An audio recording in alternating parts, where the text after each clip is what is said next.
Hello अस्सलाम वालेकुम everyone, this is Syed Mohsin Jamal. आप देख रहे हैं मेरा यूट्यूब चैनल जिसमें फ़िज़िक्स से रिलेटेड जो भी कन्फ्यूजन्स होती हैं, न्यूमेरिकल्स होते हैं, एमसीक्यूज़ होते हैं या फिर कोई थ्योरी होती है, उसकी वीडियोस में अपलोड करता हूँ। ये जो वीडियोस की सीरीज़ अभी हमारी चल रही है वो पास पेपर की चल रही है, ठीक है ना। सीन बोर्ड यानी कि कराची बोर्ड के हम पास पेपर सॉल्व कर रहे हैं, चैप्टर नंबर 3 मोशन के। और प्रीवियस जो मैंने लेक्चर अपलोड किया था वो था क्वेश्चन 2004 का। 2004 का जो क्वेश्चन आया हुआ था पास पेपर में न्यूमेरिकल का, उसका सोल्यूशन हमने अपलोड कर दिया है। तो जो भी हमारे चैनल पे नए हैं, न्यू हैं, ठीक है ना, सबसे पहले वो हमारे चैनल को सब्सक्राइब करें और इसको दूसरे के साथ शेयर भी लाजमी करें।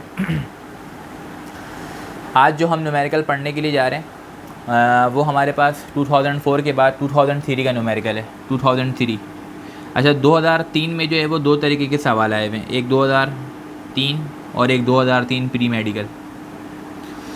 अब ये जो क्वेश्चन है यहाँ पे मैंने जो मेंशन किया हुआ 2019, 2016, 1994, ठीक है ना, ये सारे सवाल एक जैसे हैं। इसमें सवाल जो है वो कुछ इस तरीके से कि a car is moving start from rest and moving with a constant acceleration of 2 meter per second square या 3 मीटर पर सेकंड स्क्वायर, या फिर सिर्फ कांस्टेंट एक्सेलरेशन, ठीक है ना। तो सवाल में पूछ रहे हैं find the distance travel by the body and the acceleration of the car during the 5th second, 4th second, 3rd second, 10th second of its motion. तो इस तरीके की वीडियो मैंने 2019 की वीडियो बनाई थी। 2019 में जो सवाल आया हुआ है, ठीक है ना, 2019 में जो सवाल आया हुआ है उसकी जो है ना मैंने वीडियो बनाई भी है। तो आप वहाँ से जा कर के ये 2016 में जो सवाल आया हुआ है, 2003 में जो आया हुआ है, 1994 में जो सवाल आया हुआ है, ये सारे एक जैसे हैं। तो ये वाली वीडियो मैंने अपलोड की हुई है। इसका कॉन्सेप्ट, इसका कॉन्सेप्ट, इसका कॉन्सेप्ट एक जैसा है। तो वहाँ से जा कर के आप इन वीडियो को देख लेंगे तो आपके जो 2003 का जो मसला है वो हल हो जाएगा। तो इसके लिए मैं 2003 का जो क्वेश्चन है वो दोबारा से सॉल्व नहीं कर रहा हूँ, ठीक है ना। आप 2019 वाली वीडियो मेरे जाके देख लें, आपका ये मसला हल हो जाएगा, ठीक है। और इसी तरीके से 2003 में एक और सवाल भी आया हुआ है प्री मेडिकल में, चूँकि 2004 तक हम पढ़ चुके हैं, वीडियो जो अपलोड हो चुकी है, ठीक है ना। इसका सोल्यूशन हमने देख लिया है। अब 2004 के बाद जब हम 2003 में जा रहे हैं तो 2003 में दो क्वेश्चन आए हुए हैं। एक ड्यूरिंग द 5th सेकंड या 4th second of its motion, आपको एक्सेलरेशन और डिस्टेंस कैलकुलेट करना है, ठीक है। और 2003 प्री मेडिकल में एक सवाल आया हुआ है रिकॉइल ऑफ गन का, तो इसकी वीडियो भी मैंने अपलोड की हुई है। अगर आप 2015 वाली वीडियो मेरी उठा करके देख लेंगे कि 2015 में कौन सा सवाल पूछा हुआ है, 2015 में किस तरीके का सवाल पूछा हुआ है, तो आपका ये 2007 में भी रिपीट हो रहा है, 2003 प्री मेडिकल में भी रिपीट हो रहा है और 1980 में भी ये सवाल रिपीट हो रहा है। तो ये भी हमारे पास एक मोस्ट इम्पॉर्टेंट जो है वो क्वेश्चन बनेगा। और इसी तरीके से यहाँ पे ये सवाल भी जो है ड्यूरिंग द 5th सेकंड या 4th second of its motion find the acceleration of the car and the distance travel by the car, तो ये सवाल भी जो है वो मोस्ट इम्पॉर्टेंट है। तो इसकी वीडियोज़ आप लाजमी देख लीजिएगा और ये सारे सवाल लाजमी आप सॉल्व कर लीजिएगा, ठीक है। तो 2004 के बाद 2003 में दो सवाल आए हुए हैं, एक ड्यूरिंग द 5th या 4th सेकंड या 3rd सेकंड या 10th सेकंड, और दूसरा सवाल जो आया हुआ है प्री मेडिकल में 2003 में वो आया हुआ रिकॉल ऑफ गन का। तो इस दोनों की वीडियोस ऑलरेडी अपलोडेड हैं, तो इसको मैं दोबारा से सॉल्व नहीं कर रहा हूँ, ठीक है। हम आगे की तरफ मूव कर रहे हैं, आगे की तरफ फॉरवर्ड, आगे की तरफ चल रहे हैं। आगे जो सवाल आया हुआ वो आया हुआ 2002 प्री इंजीनियरिंग, 2002 प्री इंजीनियरिंग में क्वेश्चन आया हुआ है। उस सवाल को देखेंगे, उस सवाल में क्या पूछ रहा है। तो ये इसको मैं रब कर दे रहा हूँ।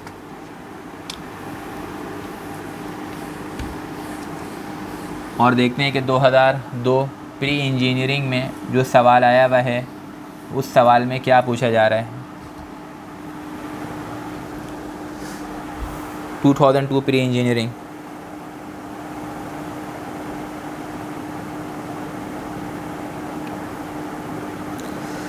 इस सवाल में पूछ रहे हैं 2002 प्री इंजीनियरिंग में a machine gun fires 20 bullets per second into a target. Each bullet weighs 10 gram and has a speed of 1500 meter per second. Find the force necessary to hold the gun in position.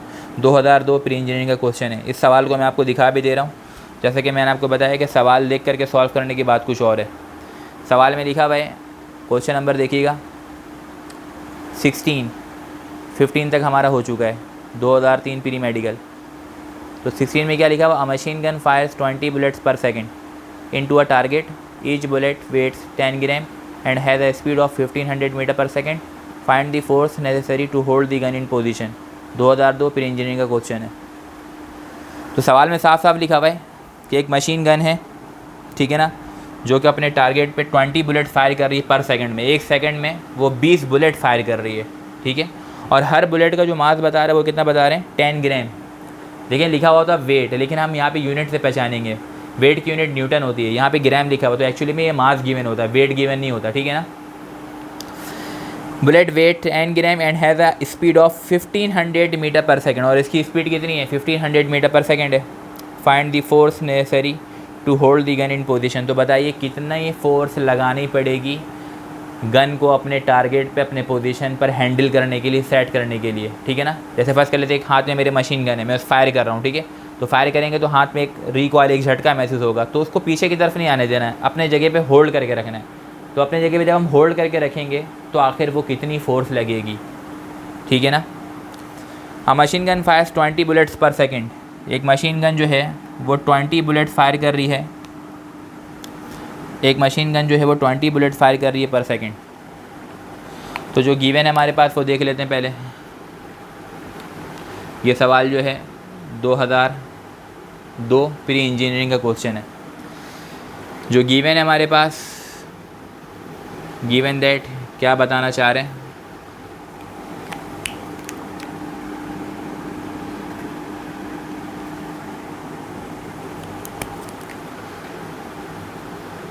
Number of bullets,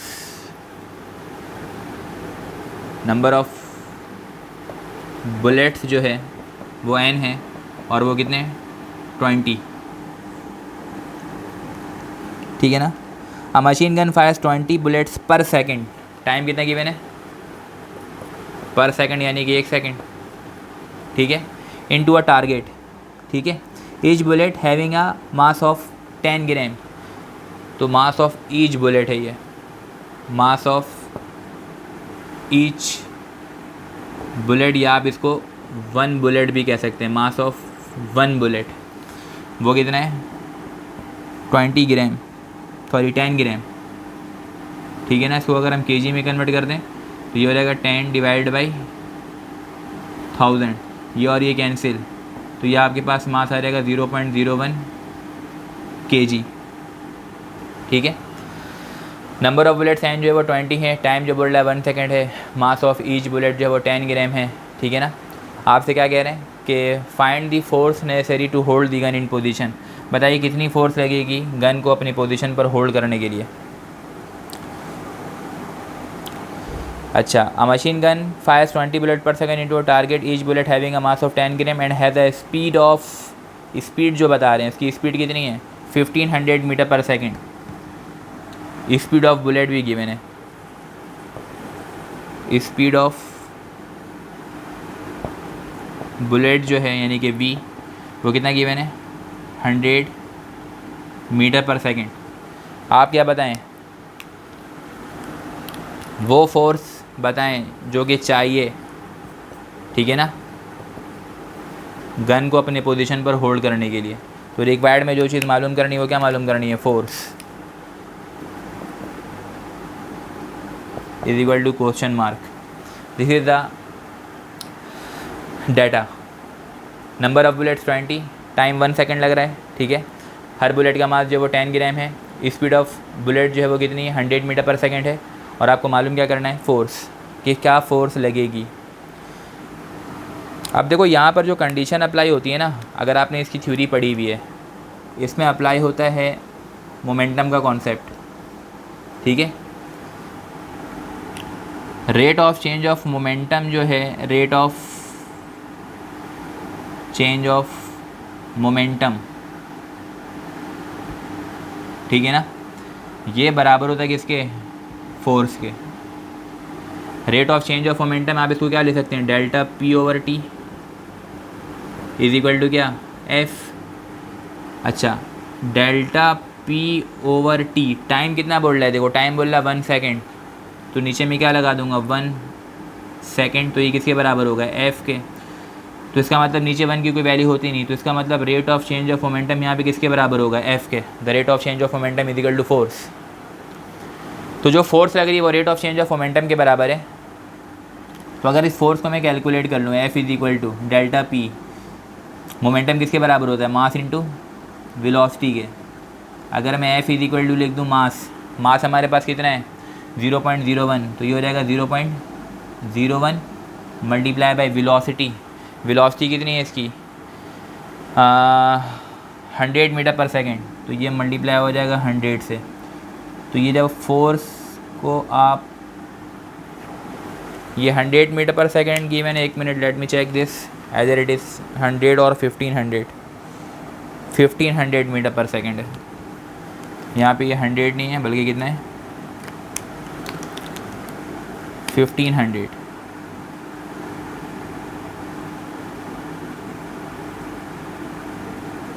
speed जो given है वो कितनी given है 1500। तो यहाँ पे 100 की जगह क्या आ जाएगा हमारे पास 1500। तो 1500 को जब आप 0.01 से मल्टीप्लाई करोगे तो इसका आंसर जो आएगा वो आ जाएगा 15 न्यूटन। तो ये जो फोर्स आ रही है 15 न्यूटन, ये एक सिंगल बुलेट की है, ठीक है ना। हमने जो मास पुट किया वो कौन सा पुट किया 0.01 kg। और आपको पता है क्या कह रहे हैं, नंबर ऑफ़ बुलेट्स कितने फायर कर रहा है वो 1 सेकंड के अंदर 20। तो सबसे पहले लिख देंगे यहाँ पर विच is the required force of 1 bullet. एक बुलेट जो फोर्स लगा रही है वो कितना लगा रही है 15 न्यूटन का, that is equal to 15 newton. हमें कितने का बताना है 20 बुलेट्स का। तो हमने एक बुलेट का फोर्स मालूम कर लिया है, अब हमें मालूम क्या करना है 20 बुलेट क्या फोर्स लगाएगी। तो अब हम यहाँ पे क्या कर लेंगे, know the force exerted by the 20 bullets. Now the force exerted by 20 bullets, force exerted by 20 bullets. तो वो क्या हो रहेगा हमारे पास फोर्स आई कितनी है, फोर्स इज इक्वल टू पहले कितना आया भाई 15, इसको किससे मल्टीप्लाई करवा देंगे 20 से। तो ये फोर्स आ गई आपकी 300 न्यूटन।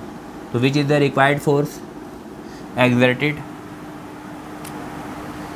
हाँ which is the required force which is necessary to hold the gun in position. तो ये वो फोर्स है जो हमें चाहिए गन को अपने पोजीशन पर होल्ड करने के लिए 300 न्यूटन। बात क्लियर रही है। तो इस तरीके के सवाल में जो कॉन्सेप्ट अप्लाई हो रहा है वो क्या अप्लाई हो रहा है कि भाई rate of change of momentum बराबर होता है फोर्स के। किसके बराबर होता है, फोर्स के। इस बात को आप प्रूफ भी करते हो ना। अगर मैं यहाँ पे एक रफ सा करके बता दूँ कि rate of change of momentum अगर फोर्स के बराबर है तो F इज इक्वल टू क्या होता है ma, F is equal to mass A की जगह VF minus VI divide by T। F is equal to M into VF MVF minus M into VI MVI divided by T। ये देखो mass into velocity momentum, mass into velocity momentum. ज़्यादा वाले में से कम वाले को माइनस करवाएंगे तो क्या बनेगा change in momentum. M into V momentum, M into V momentum. ज़्यादा वाले में से कम वाला मोमेंटम क्या हो रहा है माइनस, तो ज़्यादा वाले में से कम वाला माइनस होगा तो क्या बनेगा रेट ऑफ चेंज ऑफ, ऊपर मोमेंटम आ गया नीचे टाइम, तो ये बन गया rate of change of momentum that is equal to किसके बराबर है फोर्स के। तो यहाँ पे यही कंडीशन अप्लाई हुई थी कि हम जानते हैं कि rate of change of momentum किसके बराबर है फोर्स के। तो rate of change of momentum की जगह डेल्टा P ओवर T आ गया, delta P over T is equal to F। Time कितना कह रहा था 1 सेकेंड, तो टाइम 1 सेकेंड है। अगर नीचे 1 है तो 1 की कोई वैल्यू नहीं होती है डिनोमिनेटर में, तो हमारा rate of change of momentum जो वो किसके बराबर आ जाएगा फोर्स के। तो हमने क्या किया कि भाई डेल्टा P यानी कि product of mass and velocity, तो F किसके बराबर हो जाएगा F is equal to delta P mass into velocity. आप इसको डेल्टा P कह दो, आप इसको P कह दो, कोई मसला नहीं है। P is equal to F। तो मास इंटू वेलोसिटी हो गया। मास कितना था हमारे पास 10 ग्राम था, हमने इसको 0.01 kg में कन्वर्ट कर दिया था, ये आ गया। वेलोसिटी 1500, दोनों को मल्टीप्लाई किया 15 न्यूटन। लेकिन यहाँ पर हमने जो मास पुट किया वो सिंगल बुलेट की मास है, ठीक है ना। और हमारे पास जो मास गिवन है वो 20 बुलेट्स के लिए है। कि हमें जो मास पुट करना चाहिए वो कितने का पुट करना चाहिए, 20 का, चूँकि वो 1 सेकंड के अंदर 20 बुलेट्स फायर कर रहा है। तो हमने उसको क्या किया, जो भी हमारा आंसर आया था उसको हमने 20 से मल्टीप्लाई करवा दिया। तो this is the required force necessary और required to hold the gun in position. तो ये आज की हमारी वीडियो थी जिसमें हमने न्यूमेरिकल 2002 प्री इंजीनियरिंग के न्यूमेरिकल का सोल्यूशन देखा और होपफुली ये बात आपको समझ में आई होगी। हाँ, ज़्यादा से ज़्यादा इसको लाइक करें, शेयर करें, दोस्तों के साथ शेयर करें, ठीक है ना। चैनल को सब्सक्राइब करें और इसी तरीके से मेरी वीडियोज़ जो है वो आगे आते रहेंगी। और अगर आप मेरे साथ चलते रहेंगे तो इंशाल्लाह ताला न्यूमेरिकल में आपको किसी किस्म की कोई प्रॉब्लम नहीं होगी। इंशाल्लाह ताला सारे न्यूमेरिकल्स मैं आप लोगों को करवा दूँगा और आराम से घर में बैठकर आप चीज़ों को देख सकते हैं। ठीक है, इसको नोट डाउन कर लें। आज के लिए यही, अल्लाह हाफ़िज़।